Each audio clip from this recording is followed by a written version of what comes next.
So yan, para sa mga ka-rides natin na nagbumotor, ayan, para sa atin ang video nito regarding sa improvised plate. Ang dami kasi nagtatanong sa akin, tapos ang daming nalilito na kalat-kalat na nagtatanong kailangan daw ba kumuha ng authorization letter. Ay i-implement na yung bagong memo ng LTO na kailangan ng authorization letter para sa gumagamit ng improvised plate. Okay, improvised plate, ibig sabihin ito yung ginagamit natin kapag dati na tayong na-issuehan ng plaka, yung lata mismo, yung plate number, hindi yung naka-indicate lang sa certificate of registration. So ito yung plaka, physical na plaka na mismo na nasira o nawala o naluma, ayan, o nabasag, ayan, dahil sa kalumaan.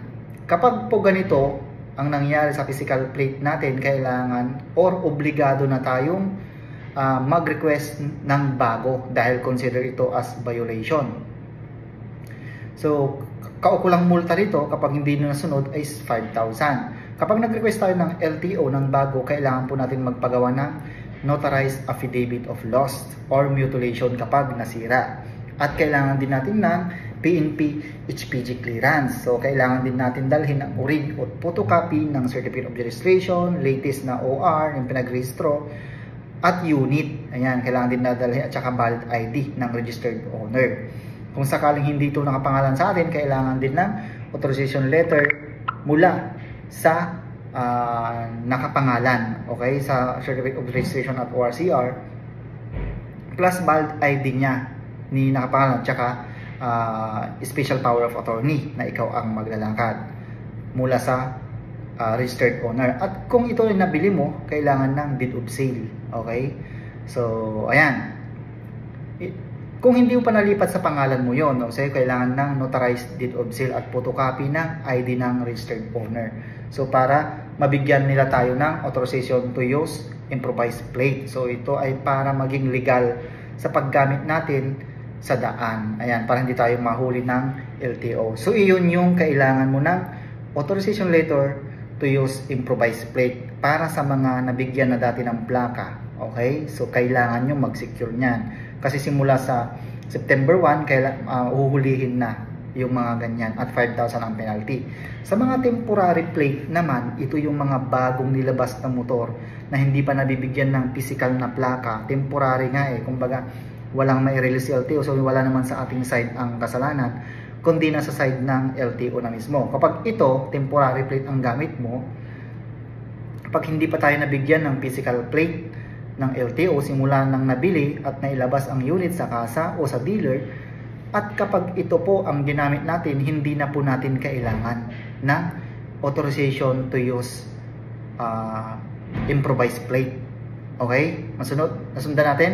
So kapag bago, hindi mo na kailangan. Kapag bago pa lang yung unit at hindi pa nabibigyan talaga ng plaka since nabili, so hindi mo kailangan ng authorization letter. Okay? So yun, nakasaad kasi sa memorandum circular na simula September 1 ay bawal na po tayong gumamit o maglagay ng MB file number sa temporary plate para sa mga unit na nabili simula January 1, 2023 hanggang ngayon. Okay? Kaya ang dapat na naka-indicate dito ay assigned plate number. Okay? Alphanumeric. Ito yung nasa certificate of registration. Kung wala ka pa niyan, pumunta ka sa LTO. Tanungin mo kung ano yung assigned plate mo para yun ang ipagawa mo.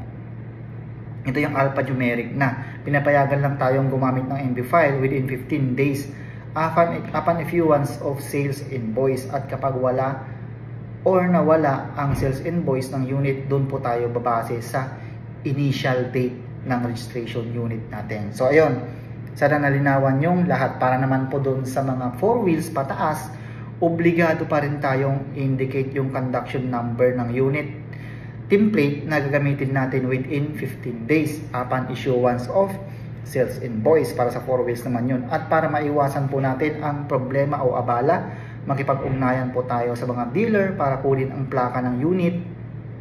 Baka kasi meron na, hindi ka lang na-update or hindi ka lang sasabihan, wala pa sa kanila ang physical plate, hingan natin sila ng patunay na mas magandang magkaroon tayo ng any proof o galing sa kanila na hindi pa nila hawak ang physical plate natin. So meron yan yung letter mula sa mula sa kasa. Nag-i-issue sila niyan. Ako inisyuhan ako dati. Hindi pa nila hawak ang physical plate. Kapag yan ay hindi pa nila hawak ang physical plate nagaling mismo sa LTO branch kung saan ang mother file ng motor o sakyan mo. Makikita natin ito doon sa bandang itaas ng Certificate of Registration Unit kung anong field office ito, at kapag sinabi ng LTO na nasa kasa na o dealer na physical plate and unit na, pwede na po tayong mag-file ng reklamo sa LTO against doon sa dealer para mabigyan sila ng show cause order. Kasi meron din mga ganun, yung mga kasa sinasabi wala pang plaka, yung pala tinatamad lang maghalongkat doon, yung pala andun lang, hinuhold. Kasi nga, lalo na sa mga installment, hinuhold kasi baka hindi na ihuhulugan yung motor, yung ganyan. So, minsan din nila yan, diskarte rin nila. So, note ha, hindi po sakop ng memo yung mga motor na nabili simula January 1, 2023 pababa, backwards, okay? At para doon sa mga may follow-up questions, pwede kayong mag-comment down below. Subukan natin sasagutin lahat. So, ayun po, ang malinaw kapag ikaw ay na-issuehan dati ng plaka at nasira, nawala, o kupas na dahil sa kalumaan, kailangan mo kumuha ng authorization to use improvised plate mula sa LTO kung saan ang mother file mo or saan ka huling nagparehistro.